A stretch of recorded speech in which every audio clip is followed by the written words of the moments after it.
අයිබෝන් සුදුල්පති. අයිබෝන්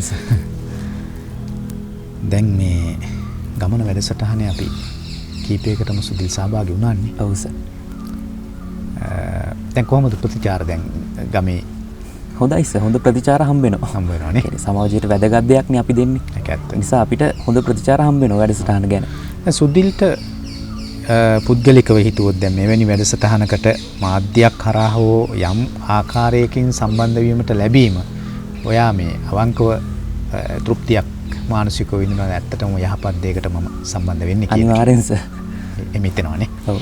මොකද ගොඩාක් දිනකට ඇත්තටම අපි මේ තරුණ කොල්ල කෙල්ලෝ අරන් බැලුවොත් මේ සාමාන්‍ය භාෂාවෙන් කිව්වොත් මේ සෙට් වෙන්නේ මේ වගේ දේවල් වලට නෙවෙන්නේ. ඔව් සර්. කතා කළොත් එහෙම හෙට නිමාඩු මචං සෙට් වෙමුදු. ඔව්. බැලුවොත් සෙට් වෙන්නේ මේ නරක වැඩක් කරන්න. හොඳ දෙයකට. හොඳ වැඩ වලට සෙට් වෙනවා අඩුයි ඒ විදියට. අපි පන්සලට යන්න සෙට් වෙමුදු කියනවා ඇහෙනවා අඩුයිනේ. ඔව් සර්. එක්කෝ නාණ්ඩයක් මොදේ. කරන්නේ ඒවා ඉතින් විනෝදාත්මක දේවල් නෙවෙයි. හිතේ එහා ගියපු ඒවටත් සෙට් වෙනවනේ. ඔව් ඔව් සර්. කෙසේවත් අපි සමාජයට මේ හරහා ගමන වැඩසටහන හරහා අපි උත්සාහයක් දරනවා යම් ආකාරයකින් හෝ සමාජයට යහපත් දෙයක් හොඳ පණිවිඩයක් ලබලා දෙන්න.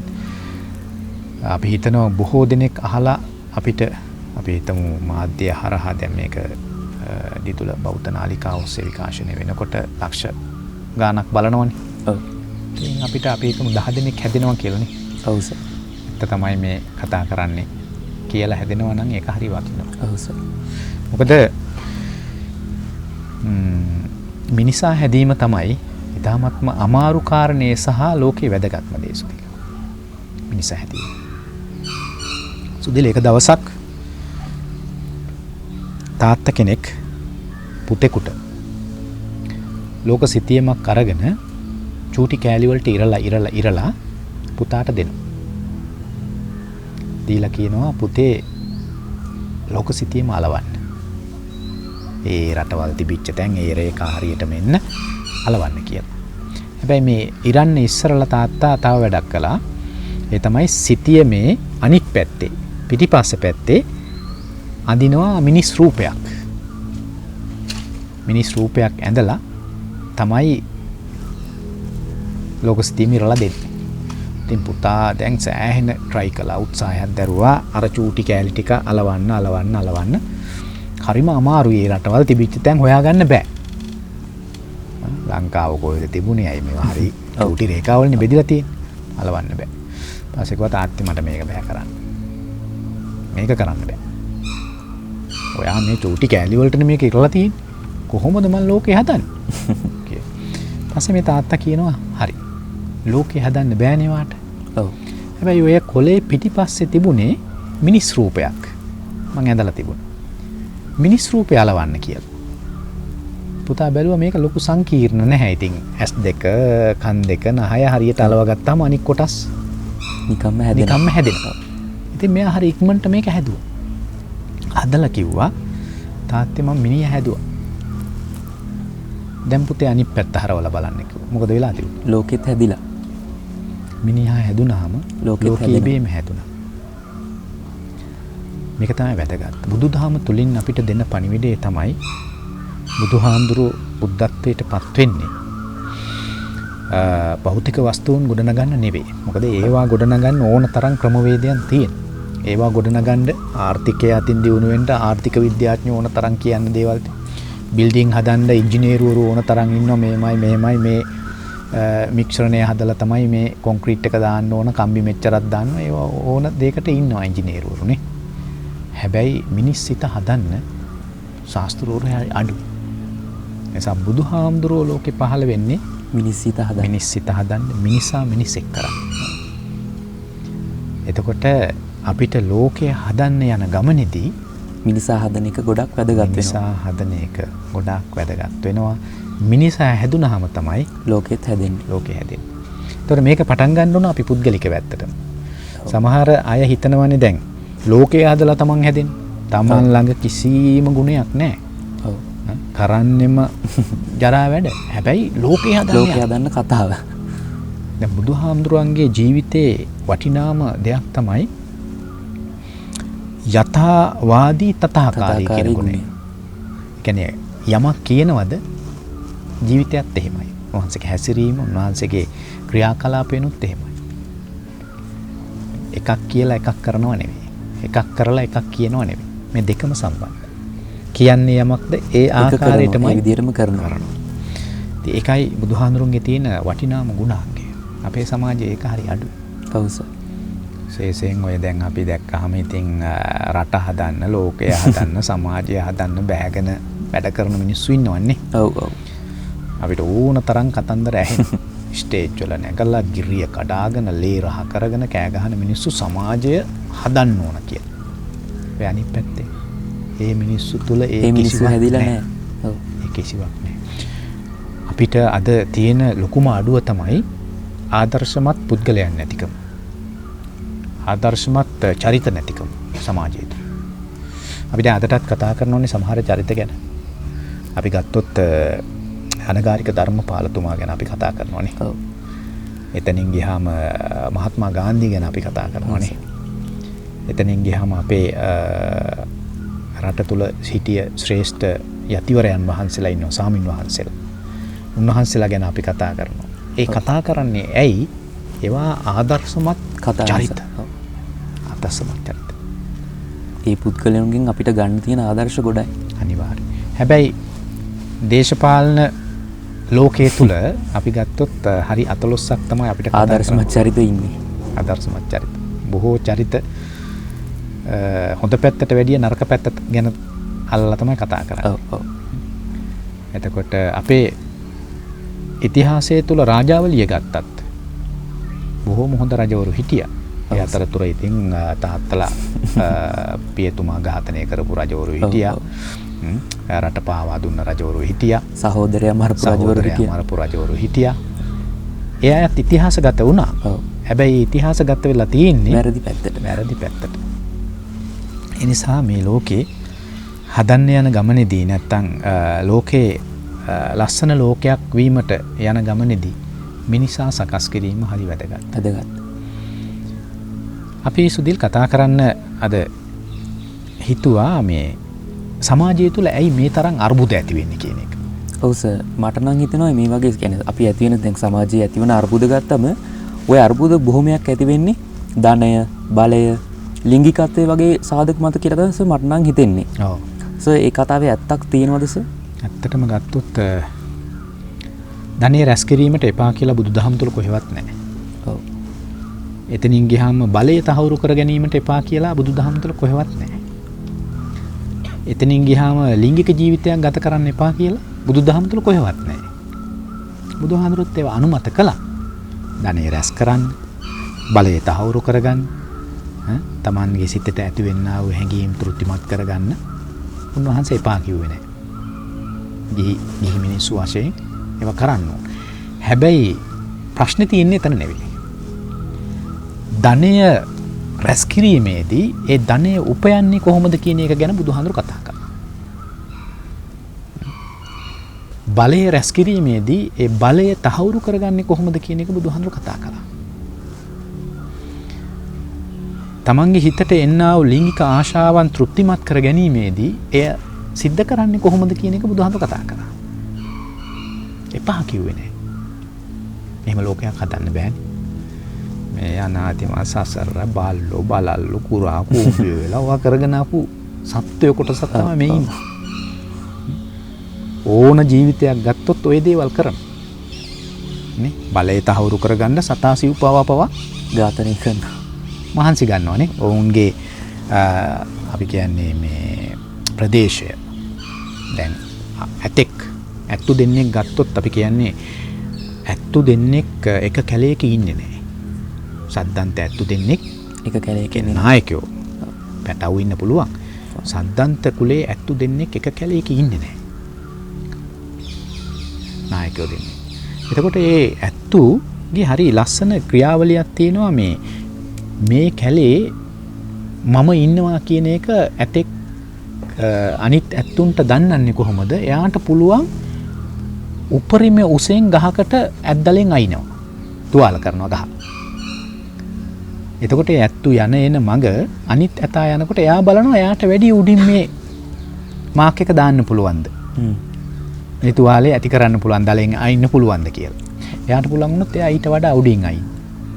අනිත් ඇතා ඇවිල්ලා බලනවා තමන් ඇනපු තුවාල කරපු තැනට උඩින් කවුරු හරි ඇතෙක් තුවාල කරලා තියෙනවද කියලා. එහෙම තිබුණොත් ඒ කැලෙන් අර අයින් වෙනවා. ඒ කැලෙන් එයා අයින් වෙනවා. ඒ වගේ මේ සත්ත්ව ලෝකයේ තුල ඒ වගේ හරි මේ නීති රීති තියෙනවා. ඒ ඇතා ඉන්නේ නැහැ. මොකද මේ දෙන්න හිටියොත් එතන කලබගෑනියක් ඇති වෙන්න ගැටුමක් ඇති වෙන්න ඉඩ තියෙනවා. ඒතකොට මේ සත්ත්ව ලෝකයේ තුල පවා තමන්ගේ බලය තහවුරු කර ගැනීමේ උත්සාහයකින් යෙදෙනවා. ඕනම සතෙක් එහෙමයි කූඹි ගුලක් ගත්තත් ඒ කූඹි ගුල තුල ඉන්නවා බලය තහවුරු කර ගැනීමේ වෙනම කොටසක්. වැඩ කරන කූඹියෝ වෙනම ඉන්නවා. ආහාර සපයන කොටසක් වෙනම ඉන්නවා. ආරක්ෂකව වෙනම ඉන්නවා. අපි හොඳට නිරීක්ෂණය කරලා බලන්න. ඔව් සර්. එතකොට වෙනත් සත්තු ගත්තත් ඒ හැම තැනම එහෙම. නිසා බලය තහවුරු කර ගැනීමට එපා කිව්වේ නෑ. තමන්ගේ ආරක්ෂාව, තමන්ගේ රට රැකීම, තමන්ගේ ජාතිය, තමන්ගේ වර්ගය රැකීමේදී බලය තහවුරු කරගත යුතුයි. ඒකේ වරදක් නෑ. ඔව්. හැබැයි බුදුහාඳුරු දේශනා කළේ මේ බලය තහවුරු කර ගැනීමට යාමේදී අනිකා පෙළලා, අනිකාට හිංසා කරලා, අනිකට වද දීලා යම් කෙනෙක් බලය තහවුරු කරන්න යනවනම් ඒක බුදුදහම තුල අනුමත කළේ නැහැ. එහෙම කරන්න ගිය තැන අර්බුදයක් අනිවාර්යයෙන්ම ඇති වෙනවා. ඔව් සර්. අපිට පහුගිය කාලේ අත්දැකීම් තිබුණා ඒ ගැන. අත්දැකීම් තිබුණා. දැන් අපි ලෝකේ අරන් බැලුවොත් සුදිල් ලෝකේ රටවල් අතර ඇතිවෙන්නා වූ යුද්ධ කලකෝලාහල අර්බුද බොහෝමයක් ඇති වෙලා තියෙන්නේ ධනය සහ බලය මත. ප්‍රබල රටවල් බලනවා අනිත් රට යට කරගන්න ඕන. එතකොට ඔවුන්ට පුළුවන් නම් මේ යට කර ගැනීමේ ක්‍රියාවලියේදී ඔවුන් තලා පෙලා හිංසා කරලා යුදමේ පැත්තකින් අවියාවුද යොදලා යට කරගන්න පුළුවන් නම් ඔවුන් ඒක කරනවා. එහෙම බැරි වුණාම ඔවුන් වෙනත් උපක්‍රම යොදනවා. වෙනත් උපක්‍රම යොදනවා. දැන් ඔය අප්‍රිකානු රටවල් සමහර ඒවා තියෙනවා මේ භෞතික සම්පත් වලින් පිරිච්ච රටවල්. දියමන්ති තියෙන ඒ වගේ හොඳ භෞතික සම්පත් තියෙන රටවල් තියෙනවා. khනිජ තෙල් තියෙන මේ රටවල් හූරා කෑමට නැත්තම් මේ රටවල් තුල බලය තහවුරු කර ගැනීමට වෙනත් රටවල් මාන බැලුවා. ඒ නිසා මොකද කළේ? ඒ අය ගිහිල්ලා මම එක රටක් තිබුණා. දැන් ඒ රටේ අධ්‍යාපනය නගා සිටුවීමට තවත් බලය තහවුරු කරගන්න යන රටක් ආරාධිනවා දේශපාලනය කියලා. හරි. අපි ළමයින්ට උගන්වනවා. පාසල් පද්ධතියක් ඇති කරනවා. මේ විදිහේ තාක්ෂණික මෙවලම් තුලින් ලෝකයට පිවිසෙන්න අපි ඉඩ සලසලා දෙනවා. මේ වගේ යෝජනා ගේන්න. ඒ නිසා පාසල් සෑම ළමයෙකුටම අපි පරිගණකයක් ලබලා දෙනවා. දැන් මේ බලවන්ත රට කියන. ඔව්. අර දුප්පත් රටට ගිහිල්ලා බැලුවාම හරි ලස්සනයි. හරි ලස්සනයි මේ කතා. ඉතින් බලධාරීන් මේකට ඉඩ දෙනවා. සෑම පාසල් ළමයෙකුටම ටැබ් පරිගණකයක්. ඊට පස්සේ මේක දුන්නට පස්සේ අය කියනවා අපි මේ ළමයින්ට අන්තර්ජාලයට යන්න පහසුකම් ලබලා දෙන්න. නිදහසේ. අය කරන්නේ නැතිව. අපි කියන්නේ data කියලා. ඒ වගේ පහසුකම් අන්තර්ජාල පහසුකම් ලබලා දෙන්න. ඔන්න ඒකත් නිදහසේ ලබලා දෙන්න. අධ්‍යාපනයේට වෙන දේවල් වලට නෙවෙයි. හැබැයි මේකේ යටි අරමුණ වෙනයි. එතකොට මේ තරුණ ළමයින්ට පරිගණකේ ලැබුණා, අන්තර්ජාලය ලැබුණා. ඊට පස්සේ මේ අය ඉතින් අන්තර්ජාලය ඔස්සේ සැරිසරනවානේ. හැබැයි මේ අන්තර්ජාලය ඔස්සේ සැරිසරනකොට අධ්‍යාපන වෙබ්සයිට් වලට වැඩි එන්නේ මනස කලත්තන, මනස විකෘති කරන වෙබ්සයිට්. ඔව් සර්. ওই කතාව මට සර් කියනකොට මට මතක් වුණා. ඔය හයිටි රාජ්‍යය ගැන තමයි සර් කියන්නේ. හරියට හරි. මම මේ අන්තර්ජාලයේ බලපු වීඩියෝ එකක් ගැන ඔය සම්පූර්ණ විස්තරය තිබුණා. එක්තරා රටක් විසින් මේ රටට ওই විදිහේ පහසුකම් ලබා දෙනවා කියලා ඒ රටේ ළමයින්ට ඒ ළමයින්ගේ මනස දූෂණය කරන්න වැඩ සැලැස්සුවා. අන්තිමට ඒ රට මුලින් කොච්චර අභිමානවත් රටක් වුණත් අන්තිමට පරාදීන රටක් බවට පත් වුණා. ඔව්. අද පුතේ මේ සුදිල් හයිටි රාජ්‍යයේ අද විභාගයක් පාස් වුණාට නෙවෙයි ළමයි සන්තෝෂ වෙන්නේ. අපි O-level A-level විභාග සහ විශ්වවිද්‍යාල අධ්‍යාපනය ලබන්න සුදුස්සෙක් වුණාම අපි හරි සතුටු වෙනවනේ. මේ රටවල් වල අවුරුදු 14න් පරීක්ෂණයක් කරනවා. මොකද්ද පරීක්ෂණේ? AIDS රෝගය හැදිලා තියෙනවද? මේ ළමයිගේ පරීක්ෂණේ AIDS රෝගියෙක්ද නැහැ කිව්වම හරිම සතුටුයි. වීදි බහැලා ඒ තරම් සමාජය පිරිහි මම AIDS රෝගියෙක් නොවේ කියන එක සමරනවා.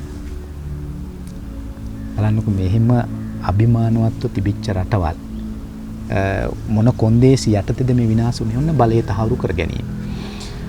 ඉදිරියේදී අනාගතයේදී සුදිල් ඇවිල්ලා මේ බෝම්බ ගහගෙන T56 අරගෙන බිම් බෝම්බ ගහගෙන යුද්ධ කරන්න නැති වේවි. ඉදිරියේදී බොහොම සූක්ෂම ලෙස තමයි රටවල් අල්ලන්න මිනිස්සු සැලසුම් කරන්නේ. සමහරවිට වෛරසයක් ගිහිල්ලා දාලා. යාදත් ඔය පැතිරීගෙන යන්නේ නේ. ඔව්. එතකොට වෙනත් මොකක් හරි විස වායුවක් දාලා. මේ වගේ හරි සූක්ෂම ක්‍රම නැත්තම් ඔවුන් මානසික වට්ටලා දැන් හයිඩ් රාජ්‍යයට උනේ ඒක. මානසික වැටීම. අන්තිමේට හයිඩ් රාජ්‍යයේ හැම කෙනෙක්ම කාමාතුරයන් බවට පත් වුණා. අර නරක දේවල් බලලා කාමාතුරයන් බවට පත් වෙලා අන්තිමේට AIDS වගේ රෝග ඇති වෙලා අද විනාශම් වෙලා ගිය රටක්. ඊට පස්සේ විනාශ වෙලා හෙම්බත් වුණාට පස්සේ අර අයට හරි ලේසි. ඔන්න ඊට පස්සේ දීමනා දෙනවා. හරි අපි ඔයාලට ආධාර දෙනවා. ණය ආධාරයක්. ඔයාලා වැටිලා නින්නේ. මෙන්න කොන්දේසි. අපිට මේ දේවල් ඕන. රටේ. ඔන්න බලය තහවුරු කරන තාලේ. හරි. ඒක සාමාන්‍ය දෙයක්. ඔය අපේ ගෙවල් දොරවල් ගත්තත් ඒ වගේ උපක්‍රම යෙදෙනවා. බලය තහවුරු කර ගැනීමෙන්. හැබැයි බුදුහාමුදුරු මේක අනුමත කළේ නැහැ. බලය තහවුරු කරගත යුතුයි. අපේ ආරක්ෂාව අපේ රට, අපේ ජාතිය, අපේ වර්ගය ආරක්ෂා කිරීමේදී අපිට යුතුයකමක් තිබෙනවා ඒ ආරක්ෂා කර ගැනීමට. ඒකේ කිසිම ප්‍රශ්නයක් නැහැ. හැබැයි අර විදිහට අනුන් තලා පෙලා විනාශ කරලා බලය තහවුරු කරනවා නම් සර් ඔය කියන්නේ මධ්‍යම ප්‍රතිපදාව කියන සංකල්පේ බලය තහවුරු කර ගැනීම කියන ක්‍රියාවලියටත් මේ යොදා ගන්න ඕනේ කියලා නේද සර්? හරියටම හරි. කියන්නේ අනුන් තලා පෙලා නෙවෙයි අනුන් සුඛිත මුදිත භාවයට පත් කරන විදිහට තමයි බලය තහවුරු කරගන්න අවශ්‍ය වෙන්නේ. අපි දන්නවනේ තුන්වෙනි ලෝක යුද්ධයේදී දැන් හිට්ලර් ගහගෙන ගියානේ මොන රටවල් මල්ලගෙනනේ. ඔව්. එතනදී නාසිවාදීන් යුද්ධ මේ යුදෙව්වන් සිරකලානේ. යුදෙව්වන් සිරකලා. ඒ වගේම ඝාතනය කරා, වද හිංසාවලට ලක් කරා. එතනදී එක ගුරුවරයෙක් ඒ යුදෙව් ජාතික ගුරුවරයෙක් බලන් ඉන්නවා වෛද්‍යවරු ඇවිල්ලා මේ යුදෙව්වන් මරන්න ඉන්ජෙක්ෂන් හදනවා. ඒවා ඇඟවල් වලට ගහලා මරලා දාන්න. ඒ වගේම ඉංජිනේරුවන් ඇවිල්ලා එයයි හිර කරලා කොටු කරලා මරන්න සැලසුම් කරනවා. තාක්ෂණික සැලසුම්. ඉතින් මේ ගුරුවරයා බලන් හිටියලු මේක අධ්‍යාපනය කියන්නේ. අධ්‍යාපනයේ තුලින් අපි ගොඩනැගුවේ තවත් මිනිහෙක් මරන්නද? වෛද්‍යවරු බිහි කළේ. ඉංජිනේරුවෙක් හැදුවේ අපි තවත් මිනිහෙක් කොටු කරලා විස වායුවක් දාලා මරන්නද? මේක නම් අධ්‍යාපනයේ මං කිසිම දරුවෙකුට කවදාකවත් අධ්‍යාපනය ලබා දෙන්නේ නැහැ. ඒ ගුරුවරයාට හරි පසුතැවිල්ලක් ඇති වුණා. අපි ගුරුවරු වශයෙන් ලබා දුන්නේ මෙවැනි අධ්‍යාපනයක්ද කියලා.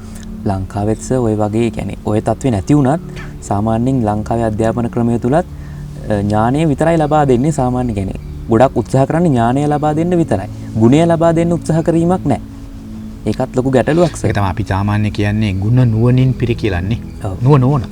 හැබැයි ඒහා සමානවම සමගාමීව ගුණය කියන එකත් එපා. අපේ අද බුද්ධිමත්තු ගොඩක් ඉන්නවා. පොතපත කියවපු මහාචාර්යවරු ආචාර්යවරු විශාල පිරිසක් ඉන්නවා. හැබැයි මේ බොහෝ දෙනෙක් ළඟ මිනිස්කම් තියනවාද? ගුණේ තියනවාද කියන ප්‍රශ්නයක් තියෙනවා. ගුණේ නෑ. දරුවෙක්ගේ දුක අඳුනන්නේ. ගුරුවරු ගොඩාක් ඉන්නවා. මේ දරුවෝ ගැන සවිඥානාත්මක නැහැ. ඔව්. උන්ට දරුවෝ ගැන හැඟීමක් නැහැ. මේ දරුවා කොහොමද ගෙදර දොරේ ඉඳලා එන්නේ? මොකද්ද මේ දරුවාගේ පසුබිම? ඇයි මේ දරුවා මේ තරම් ඉගෙන ගන්න බැරි තත්වයකට පත්වලා මෙහෙම විඥානයක් නැහැ. එහෙම විඥානයක් තිබුණා නම් සර් ඒ ප්‍රශ්න වලට විසඳුම නිකම්ම ලැබෙනවා. අනිවාර්යයෙන්. එහෙමනම් අද බොහෝ දරුවන් අධ්‍යාපනයෙන් කොන් වෙලා යන්නේ නැහැ. පුළුවන් දරුවා ඉහළට යනවා බැරි එක පහළටම වැටිලා සමාජයේ සමහර විට මිනිමරුවෙක් මංකොල්ලකාරයෙක් බවට පත් වෙනවා. ඒකට බොහෝ ගුරුවරු වගකිය යුතුයි, සහ මව්පියෝ වගකිය යුතුයි, වැඩිහිටියෝ වගකිය යුතුයි, දේශපාලනඥයෝ වගකිය යුතුයි, රට කරනු වග කියන්න ඕන. මොකද මේ සමාජයේ සකස් කිරීමේදී අපි ඒ සකස් කරන මාවතකට සමාජය යොමු කළාද කියන එකනේ. ඊළඟ කාරණේ තමයි මේ ධනය. ධනය හේවීමේදීත් සුදිල් හරි පුතුමාකාර තණ්හාවකින් මිනිස්සු තියෙනවා.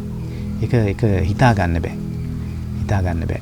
සමහර විට මේ තිරිසන් ලොවක් තුලවත් එවැනි මේ හම්බ කිරීමේ සහ ඒ වගේ ගැටලු නෑ. මිනිස්සු සමහර විට එවැනි ගැටලු ඇතිවීමට හේතු වෙලා තින්නේ අර මිනිස්සුන්ට අර තියෙනවායයි කියන ලොකුම නුවණ නිසා වෙනවා. ඒ නුවණ වැරදි පැත්තට භාවිතා කිරීම.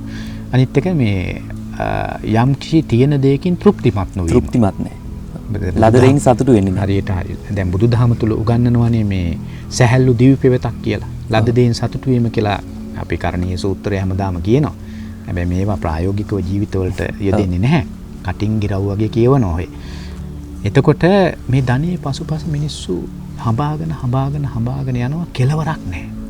දැන් සුදිල් අපි හිතුවොත් දැන් ඔයාලටත් තරුණයන් වශයෙන් හිතෙනවා ඇති මට රැකියාවක් හොයාගෙන රුපියල් 50000ක් විතර තිබුණොත් මට ඇති.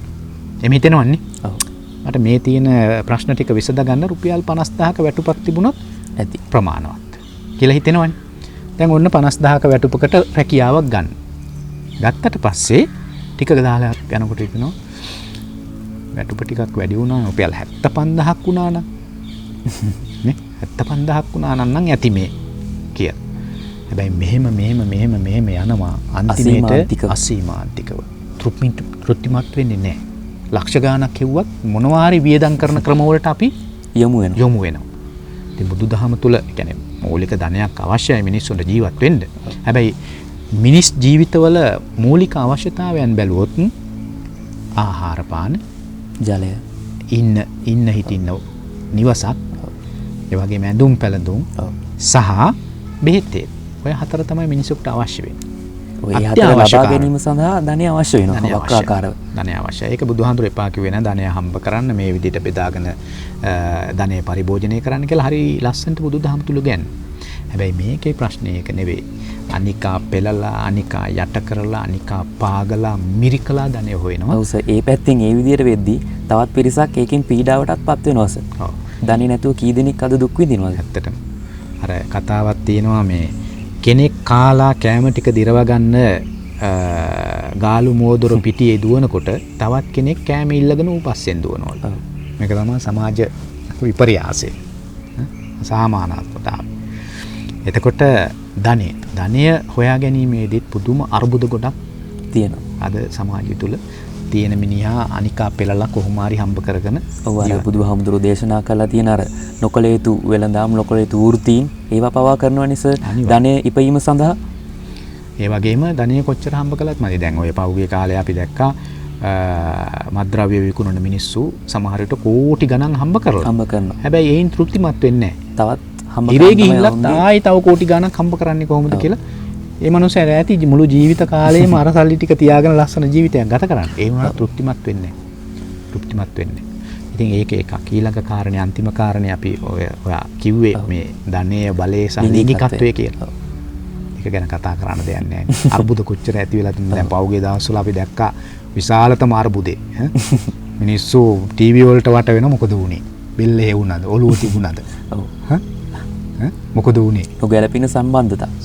ඉතින් ලිංගිකත්වයේ බුදුදහම තුල එපා කිව්වේ නෑ. හැබැයි ලිංගිකත්වයේ සපුරා ගැනීමේදී ඒට මේ ගැළපීමක් ක්‍රමවේදයක් සහ සමාජ අනුමත ක්‍රමයක් බුදුදහම තුල ඉගැන්වුවා. සාදු සම්මත සමාජයක් තුල සම්මත වෙච්ච ක්‍රමයක්. අසම්මතයක් නෙවෙයි. හැබැයි ඒ ලිංගිකත්වයේ අසම්මතයේදී සම්පූර්ණ කරගන්න ගියොත් එහෙම ඔය වගේ ගැටලු ඇති වෙනවා. ඇති වෙන්නේ අර්බුද. දැන් එහෙම අර්බුද ඇති වෙච්ච පවුල් කොච්චර ඉන්නවද? ඒ පවුල් සමහර විට දේවාල ගානේ අම්මලා කොච්චර යනවද? අනේ මාත්‍යා බේරලා දෙන්න මෙන්න මේම සම්බන්ධයක් තියෙනවා කපු මාත්‍යෝ මාර විට ඒ කපු මාත්‍යා ළඟට ගියාට පස්සේ ඒ මිනිහා වෙන දෙයක් කරනවා. ඒක තමයි ඒ තරම් සමාජයේ මේ පැත්තෙන් පිරිහීමට ලක් වෙලා තියෙන පිරිහීමකට ලක් වෙලා. ඉතින් ඒ නිසා අපි අවබෝධ කරගත යුතුයි ඇත්තටම අපි තරුණ පරම්පරාවට කතා කළ යුතුයි. මේ දේවල් බුදුදහම තුල එපා කියලා නෑ. ඔබ ධනය හම්බ කළ යුතුයි. අනිවාර්යයෙන්. ඔබ ධනවන්තයෙක් විය යුතුයි. ඒ වගේම ඔබ බලය තහවුරු කරගත යුතුයි. ඔබේ ගෙදර බලය, ඔබේ ගමේ බලය, ඔබේ රටේ බලය ඔබ තහවුරු කරගත යුතුයි. ඔබ ජාතියක් වශයෙන් බලය තහවුරු කරගත යුතුයි. ඔබ ගෙදර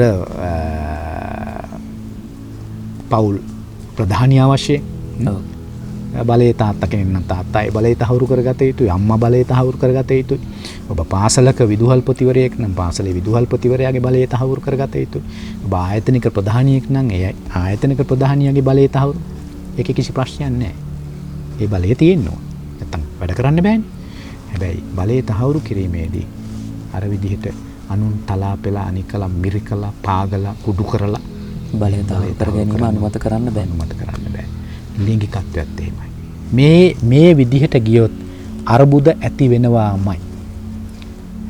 අනවශ්‍ය විදියට සහ සමාජ සම්මතයෙන් පිට මේ දේවල් තහවුරු කරගන්න. සර් කියපු විදිහට මට තේරුණේ නම් ඒ ධනය බලය ලිංගිකත්වය කියන සාධක සීමාව ඉක්මවා ලබා ගන්න යනකොට තමයි ওই වගේ සමාජ අර්බුද ඇති වෙන්නේ කියලා. සුදිල ඇත්තටම අපි කල්පනා කළ බෑ ඕන තැනක. ඔයා අද ඉඳලා බලන්න කොහෙද අර්බුදයක් තියෙන්නේ ඔන්න මුල හොයාගෙන යන්නකෝ. ඔය වගේ සාධකයක් ඇති. නැත්තම් ධනිය නිසා නැත්තම් ලිංගිකත්වය නිසා. ඔය ප්‍රශ්න තුලින් තොර අර්බුදයක් නැහැ. නිසා බුදුදහම තුල අපිට ඉගන්වපු ලස්සනම ක්‍රමවේදය ඔය ප්‍රශ්න සපුරා ගැනීමේදී ඒ සපුරා ගන්න ක්‍රමවේදය.